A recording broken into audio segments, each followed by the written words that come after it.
I've killed a lot of people. For a whole lot of dumb reasons. I ain't never seen much glory in it. Maybe we pushed things too hard. Maybe time for folks like us is past. I ain't looking for forgiveness. It ain't about that. But don't forgive me. Just take the money and get out of here, please. I know I ruined your life. I suffer for it every day. But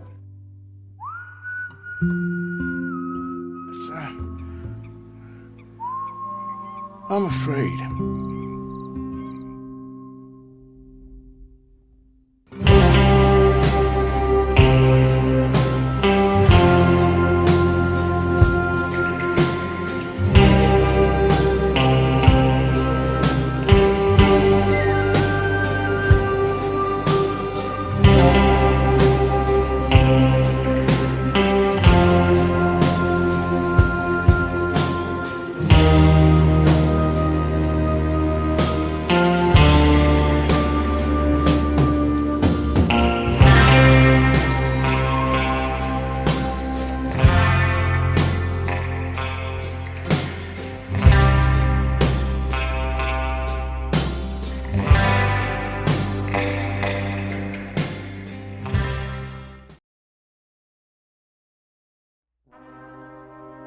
In the spring of 2010, Rockstar Games released their take on what was considered a long-dead genre, a western. After the complete saturation of the market with the genre in the mid to late 20th century, with every cliché and stereotype done to death, and with seemingly every story set in the Wild West being told, Rockstar did what they do best. They destroyed expectations, making one of the best narrative open world games to this day. Red Dead Redemption told the story of John Marston, a former outlaw caught by the government and tasked with hunting down his former gang members to remove all incivility from the New World. The game was fantastic, from the incredible cast of characters, the brilliant story and the engaging score. But to me and many others, something always felt missing. Every time I went back and replayed Red Dead 1, it felt like there was a whole other story from John's life that's never fully delved into in the original release. In many ways, Red Dead 1 felt like a sequel, and despite the names, that's exactly what it is. The whole other story? Well, that of course is Red Dead Redemption 2. Listen to me. We don't want to kill any of you. But trust me, we will. Wake them up a little! Back in 2016, when the sequel was confirmed to be coming, the hype was uncontrollable. How could Rockstar top this heartwarming story of growth and sacrifice? Would we be playing as John Marston? Would it be a sequel, a prequel, a completely separate story? Well, 2 years later, after countless delays and horror stories of Rockstar employees working 100-hour work weeks in the lead up to the release, all of our questions were answered. 1 year ago, Red Dead Redemption 2 was given to us all, and it changed gaming forever. It goes without saying that this video will contain heavy spoilers for Red Dead 2 and potential spoilers for the original Red Dead, so with that being said, let's get into why I have Red Dead Redemption 2 at the top of my list of best games ever released.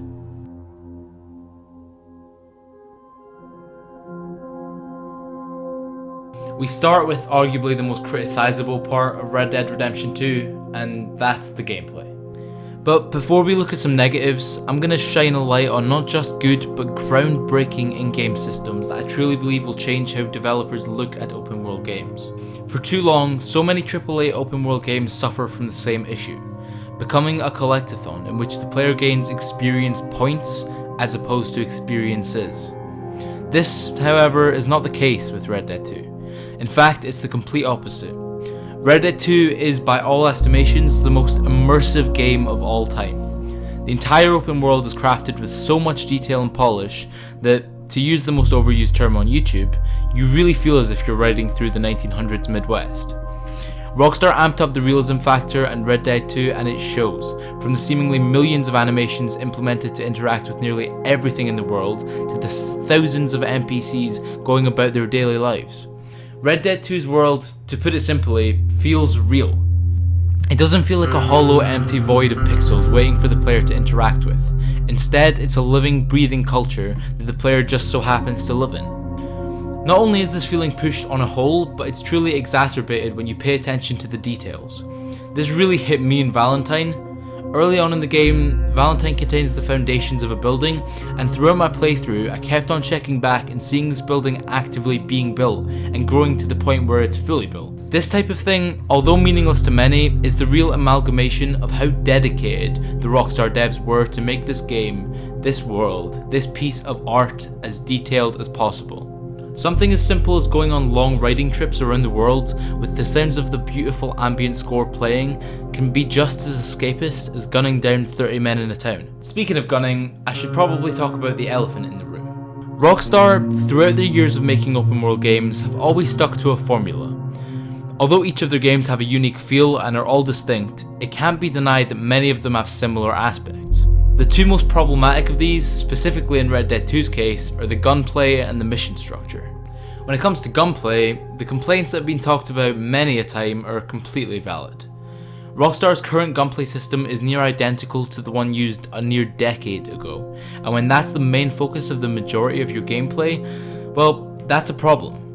The fact that the game is nearly unplayable without auto-aim and constant use of Deadeye is more than enough to show Rockstar's real neglect for the system that many buy their games solely for.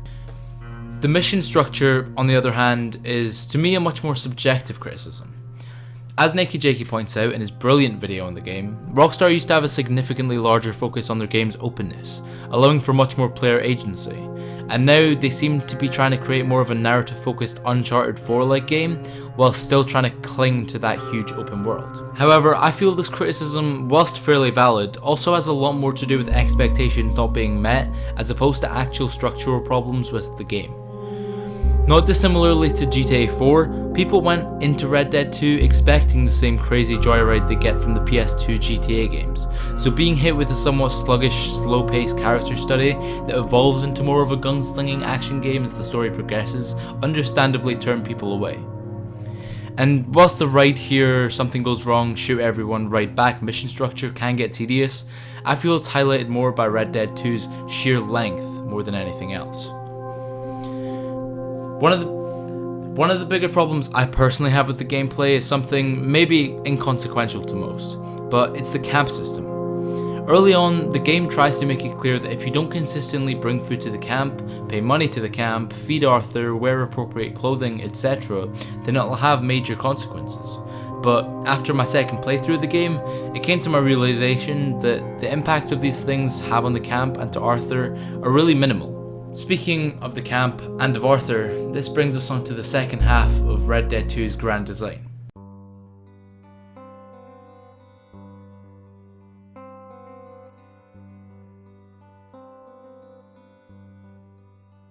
Red Dead Redemption, from the first time I played it, was my favourite story in gaming. I thought nothing could top John Marston's incredible journey, his character arc, and the overall emotion the game made me feel. That was until, of course, I played the sequel.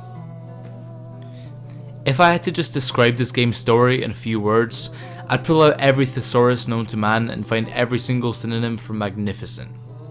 From the way the story ebbs and flows, the way it builds to the gang's downfall, the countless links to the original game, the growth we see John go on, the connection you make to the gang, the heart-wrenching sorrow you feel when you see Hosea, Lenny and Sean die, the memorability of nearly every character encounter, the side missions that are crafted perfectly. And that's all not even mentioning the man himself, Arthur Morgan. Arthur Morgan to me is easily the best Rockstar protagonist, and is one of my favourite fictional characters of all time. When we're first introduced to him, he's the cold-blooded right-hand man to Dutch van der Linde, someone who values loyalty to the gang over everything else in his life. Despite the stone-faced exterior we're faced with earlier on, as we begin to spend time with Arthur, we see glimpses of his true nature. He's clearly a good man, who wants to do right by the gang, or to him, do right by his family. For the first 4 chapters, we see him and Dutch's characters slowly converge. As we begin to see Dutch's descent into madness, we also see Arthur's rise to redemption. A journey that's real starting point is a seemingly filler debt collection in which Arthur travels to reclaim money from Thomas Downs, but it turns out to be the beginning of Arthur's death, as Downs splutters and coughs in his face. The reveal of Arthur's TB hits the player like a punch in the gut, As the player starts to see him cough through the middling chapters of the game, it's clear that something's wrong with him. But when, seemingly randomly, he collapses in the street, only to be dragged to a doctor, leaves the player feeling as helpless and alone as Arthur would in the same situation. However, after this, the way Arthur sets nearly all of his earlier follies right perfectly sets his redemption arc in process, and is topped off with him both kicking Strauss out of the camp and repaying Edith Downs, who falls into misery after her husband's death. Take this. I don't need it no more. I don't want your money. Yeah, I know you don't want it. I don't. You sure as shit need it. Take it. No. I ain't looking for forgiveness. It ain't about that. But don't forgive me. Just take the money and get out of here, please. I know I ruined your life. I suffer for it every day. But don't let yourself get killed for pride. I seen it kill too many folk. It kind of frustrates me though that these are side missions, because in my opinion, in a way, they are kind of vital to see the full circle that Arthur's gone through. It's especially poignant after a mission in chapter 6, in which during a ride with Rain's fall, Arthur reveals he had a son, but both him and his mother were killed due to Arthur not being there. He reflects this not only by helping Edith Downs and her son, but also with John. Although in the early stages of the story, Arthur is disgruntled with John, over time he begins to see an exact reflection of himself in him. As the gang slowly falls apart, as Dutch continues to slip, Arthur finally recognises how wrong he was, to stick blindly to this ideal of loyalty, neglecting his son and wife, losing Mary, and eventually losing everything. As he says himself, he's more of a ghost than a person, but when he sees the chance to stop that from happening to someone else, someone he learns to love as a brother, he takes it, preventing John from falling down into the vicious cycle of self-destruction that he himself can't escape. Arthur's final ride, after saving Abigail, after giving Tilly his money, after making up for so many of the sins throughout his life, is fantastic. And as he reaches the camp, as we see the standoff of two brothers standing against their former comrades, as Arthur makes his final stand in rescuing John's potential for life, we're given one of the most magnificent moments in gaming. Please. There ain't no more time for talk. Go. Arthur, go to your family. Arthur, get the hell out of here and be a goddamn man. You're my brother. I know. I know.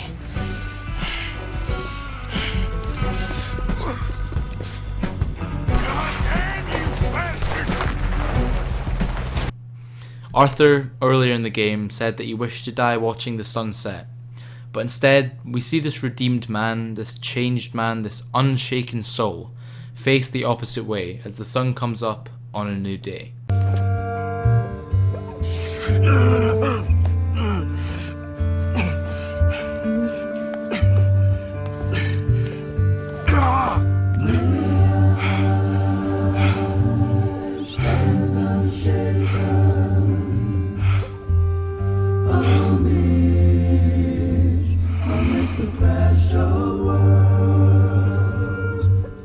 As the chords of Unshaken play, we get one of the most beautiful deaths in fictional history that I can say with complete dignity had me in tears.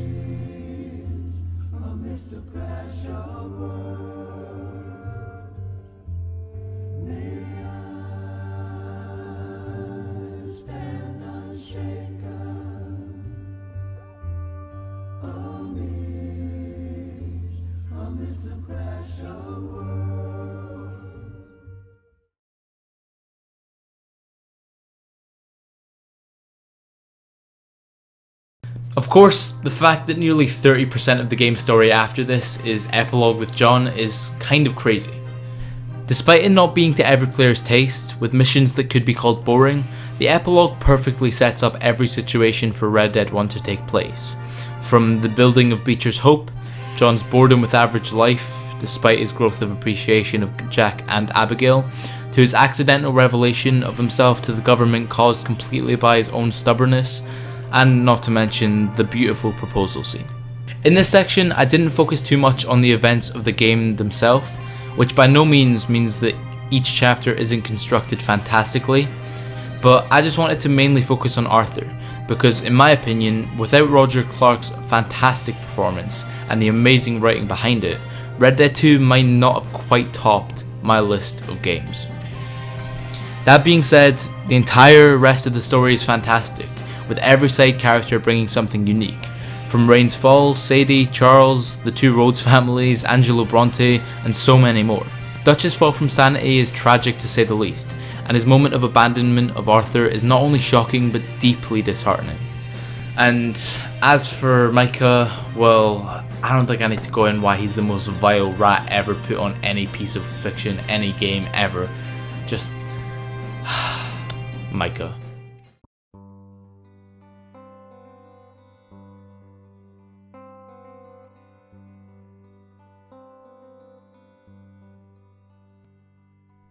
To be honest, when I first thought of this video, I wanted it to be a love letter of sorts to Red Dead 2, highlighting every single detail that I loved. But I realised I didn't need to do that. Because in reality, to love something isn't necessarily to think it's flawless. Red Dead Redemption 2 has flaws in gameplay, and to be honest, it's probably not a game that everyone would love. Red Dead Redemption 2 isn't perfect, but for me, it doesn't need to be. When anything makes you feel the same way spending hundreds of hours with Arthur Morgan made me feel, when you make such a connection to a piece of fiction, to a character, a story, and a world, well, that's when you know it's special.